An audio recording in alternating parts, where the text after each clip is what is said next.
may have a situation where both sides have sold out. Well, we've got, I don't necessarily go along with the football analogy, but when you go along with professional wrestling. Oh, there you go. There you go. The whole thing is just an orchestrated charade. They put it on, and it's kind of interesting. They pick a guy up and throw him on the mat, and they play this game, and sooner or later one of them wins. But this whole thing is orchestrated. Yeah. And we seem to be in a similar situation relative to our political system right now, and it is scary, and it is serious, because as hard as these allegations are for a lot of people to understand and believe that President Obama might not have been eligible to even run for the presidency, as hard as that is, it's even harder to begin to understand that this is evidence that the whole system is manipulated in a way and controlled by unseen forces. Both sides. I mean, this is serious business. And even if it were true that before this is done, evidence comes out that actually Barack Obama was born on Plymouth Rock. Okay? Yep. He's right there, and he was baptized at Independence Hall, and the whole thing. He's as American as anybody can possibly be. Yep. No one has dealt with this issue to refute it in any meaningful way since it first emerged, and it's been going on for 4 years now. Obama hasn't. All you had to do, if someone wants to say, Al, I don't think you're a real American. I think you were born in a foreign country. Okay, fine. How long do you suppose it would take me to find a copy of my birth certificate? Exactly. I could have nipped this in the bud if I'd been in Obama's position, and in theory, if he was legitimate. This whole thing could have been nipped in the bud 4 years ago, and most people, including you and me, would not even remember the issue. They say, if you did, you say, well, you do hear that there was some crazy guy that said Obama wasn't even eligible to be president. How crazy is that? Yeah, how dumb can that be?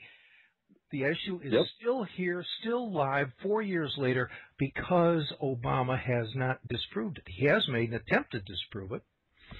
But it's a shoddy forgery, and that was proven. It isn't even a good forgery. Yep.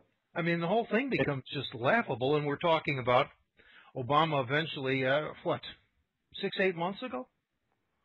Mm-hmm. He released what was allegedly a copy of his birth certificate, and it was quickly revealed to be a forgery. It just came apart. You could see that it had been photoshopped, and it wasn't even a good job. I mean, it's almost insane. It's so bad, and if you think about it, that if there's this whole group of people, and there's Mayor is the Best with Sheriff Arpaio's Cold Case Posse. You have Mike Zullo. You have these PDF experts that have spent years in the industry that are coming out writing, 20-page white papers that indicates, the clipping mask and the fact that you can break the things apart in different layers, and you can move the stamps from one location to another, and that shouldn't be the case. So you've got all of this evidence, and if you or I were in Obama's situation, and we had this group of people that was saying that this is loudly that this is a forgery, we would just tell the state of Hawaii, release the $10 thing into the hands of a third-party press organization, and let's just take another picture of it, so we don't release it in a PDF file with multiple pictures, multiple layers. We can release it in such a way that it just puts the issue to rest, but he won't do that. And I think that's because when Donald Trump brought the issue to bear so hard that he did, it forced Obama to do something. And I'll also say that Terry Lakin, if they had released it before Terry Lakin got thrown in prison, it would have saved Terry Lakin 6 months in Fort Leavenworth prison. And let me also quickly add this, Alfred. Even if Obama was born in the Lincoln bedroom, I'm strongly of the opinion that he was born in Kenya based on the evidence that I've seen following this issue over the 2008. But let's just give him the benefit of the doubt, which very shaky. But let's say that he was born in the Lincoln bedroom. We still have the issue that his father was never an American citizen.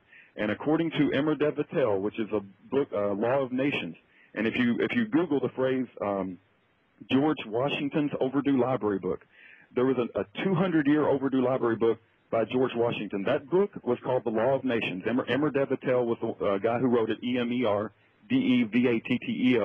And in that book, it says in order to be a natural-born citizen, it's very clearly spelled out that your mother and your father must be citizens. And so if Obama's father was never an American citizen, he has dual allegiances, and the whole point of why natural-born citizen was put into Article 2, Section 1 of the Constitution is so that our president, which has a special citizenship requirement, you and I can be citizens, and any other person can be a citizen, but the president has to be natural-born. That was specifically put in there so that he would never have dual allegiances to another country.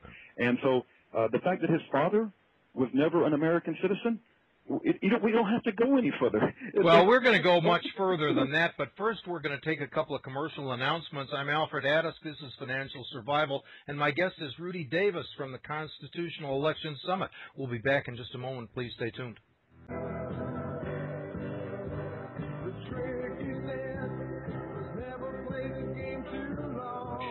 Ladies and gentlemen, I'm Alfred Adask. This is Financial Survival, brought to you by Discount Gold and Silver. 1-800-375-4188 for all your gold and silver coin needs. Give Melody Searstrom a call. Again, 1-800-375-4188. Price of gold is down today, $25. And all they're doing is creating a spectacular buying opportunity. Those of you who buy today are, in my opinion, going to be extremely happy if you buy today and you're still holding on to your gold December 31st, the end of this year. I think you're going to see some spectacular increases in the prices. I'm here today with Rudy Davis. He and his wife Erin have put together and you are not a political activist in the sense that have you ever put together a seminar like this or a constitutional election? Absolutely not, Alfred. This idea originated with Pastor James David Manning. He made a video. And he said my first and my last name, and he said, "Rudy Davis, bring us together." And I guess, I didn't even know that Pastor Manning knew my first and my last name, but there's only like maybe 3 people in the whole world that could have asked me to do something like this, and I would have jumped on it. And Pastor Manning is one of them. That's how much respect I have for him.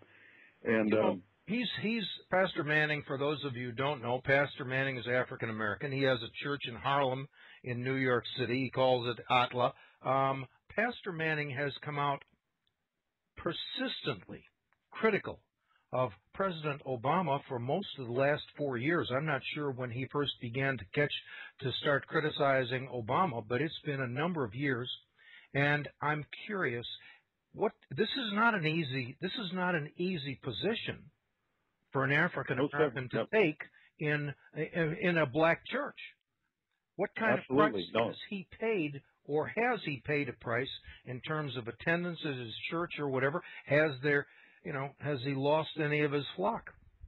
He has mentioned that he has lost a good portion of his flock, and he did come out even before the election, even before Obama was elected. So it was well before that, and he was warning people not to vote for this man. That he was saying that God had given him a special insight, that Obama is not the man that he's purporting to be, and that he's ineligible. And Pastor Manning's story has not gone to the left or gone to the right. Pastor Manning has been rock solid on this and has not wavered. And he did lose a good portion of his congregation, but at the same time, he has been blessed. And he's been blessed with, new people that have come in that, seek the truth. The Bible tells us to seek ye first the kingdom of God, and all these things will be added unto you. So, I admire Pastor Manning. I have a great deal of admiration for him, and he has not wavered. He even came to the trial. The CIA came and visited him, as a matter of fact, and was concerned about some of the things that he was saying about Obama. But fortunately, and thank God they didn't put him in jail or anything like that, but they did go visit him. And he did come to the Terry Lakin trial, and he showed support. And I remember seeing Pastor Manning speak to Terry Lakin's parents. And, we're in a military, military trial, and we're surrounded, with military men. And he was, one of the only black people in the whole area that was in the seating section, because there were people there to support Terry Lakin. And the military men came and got Pastor Manning, took him off for questioning for over 3 hours, and they wouldn't let him sit in the trial. And I thought that was a very negative way to treat him as well. So of course, I mean, it's when you see that they're willing to jail a man for 15 years. Isn't that right for Terry Lakin? No. Terry Lakin went to prison for 6 months. He went to prison for 6 months, and it was essentially he refused to take an order from a man that he didn't believe was eligible to be commander-in-chief. Is that true? That is absolutely true. And let me say this, that Terry Lakin spent over 2 years trying to work through the proper chain of command, filling out the proper forms, working through his chain of command. Yep. So it's not like one day he just, Terry Lakin decided that, he's going to, disobey orders. He tried for over 2 years to get his questions answered about the eligibility of Obama. Let me also add this. Terry Lakin is in an interracial marriage, so they were scared to death of Terry Lakin, that he was asking these questions. And then I remember sitting in the trial, and they were interviewing the potential jurors, and one of the questions they were asking, what did you think about Terry Lakin when you first heard about him? Because most of the jurors had previously heard about him. And I remember one of the lady jurors answering the question, and she said, well, I follow my orders. And a chill just ran through my body. It's like, well, I understand how important it is to follow our orders, but the Nazis followed their orders too. We have to think about the legal, whether they're legal or not, and whether they're constitutional, and that's what Terry did. He thought whether his orders were constitutional. Yep. The Constitution is essentially a set of the people's orders to the government. Insofar as the people are still running the show in this country, if that's still true, the deal is, here's our Constitution. We're creating a government. We're giving certain powers to those of you who work in the government, but we're giving them to you under these conditions which we've specified in the Constitution. The Constitution is the people's law. And the government is saying, hey, we don't have to obey the people, but the people have to obey us. This is a reversal of fundamental principles on which this country was built. And it's not. This is an incredibly important subject. The fact that Obama could even get into office if he is a Kenyan is simply, it's frightening. And if he's not a Kenyan, how has this question managed to continue for 4 years? Like I said, if you call me, you say, Al, I don't think you're born in the United States, I'll have a birth certificate for you. It'd take me probably about 5 minutes from where I'm sitting right now. Dig it out and show it to you. Alfred. And it's not just the birth certificate. It's also his college records. Sheriff Arpaio's press conference also proved that his selective service card was an absolute forgery. We have questions about his passport records. There's questions about his multiple Social Security numbers that he's used. Some people say that his Social Security number, there's no way that it could have been assigned to somebody who was born or raised in Hawaii. There's just so much evidence and things that don't fit about this president, and yet it's a taboo on mainstream media. They just will simply not talk about it, and they're not vetting this man like they would any other man. Well, you had talked about Pastor Carl Gallup, and he'd had videos up on YouTube based on this subject that had attracted how many viewers? Pastor Carl Gallup had over 22 million views on his channel, PP Simmons. He had over 500 videos. Over 100 of those videos had to do with the eligibility of Obama. Yeah. So he was getting to be very, very popular. He was very, very popular. He still is. And they shut his channel down. Thank God, just within the last week, they have reinstated it. So, but they didn't give any reason, right? YouTube just, shut his channel down for a while, and Pastor Carl Gallup thought that was going to be the end of it. He didn't know that it was going to come back, but they have reinstated it. There was a huge outcry from people like WorldNet Daily with Joseph Farah, Jerome Corsi. Jerome Corsi is the author of Where is the Birth Certificate? So he's wrote a book on the issue. And there was a huge outcry, and they've reinstated the channel. So thank goodness his channel is back on. And anybody who wants to look at those videos, his channel name is PP Simmons on YouTube, and he's put a tremendous amount of work into exposing the deceptions and the frauds that are coming from this administration. I'm looking at an article about Pastor James Manning at Outlaw Ministry, and it just says, in part, he had his account suspended by YouTube, where he uploaded videos of himself expressing his unfavorable opinion of Obama. The videos are now available at atlah.org. That's ATLAH.org.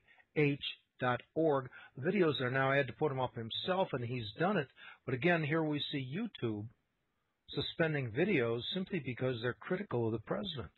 Right. And you've heard the story recently where the school teacher told the student that you'll be arrested if you speak ill of our president. It's like, what is going on with that? I mean, it's like, what kind of society are we promoting here? It's absolutely incredible that our freedom of speech, we don't hold that dear, that we lives we should. If we don't exercise our rights, I think we're going to in danger of losing them.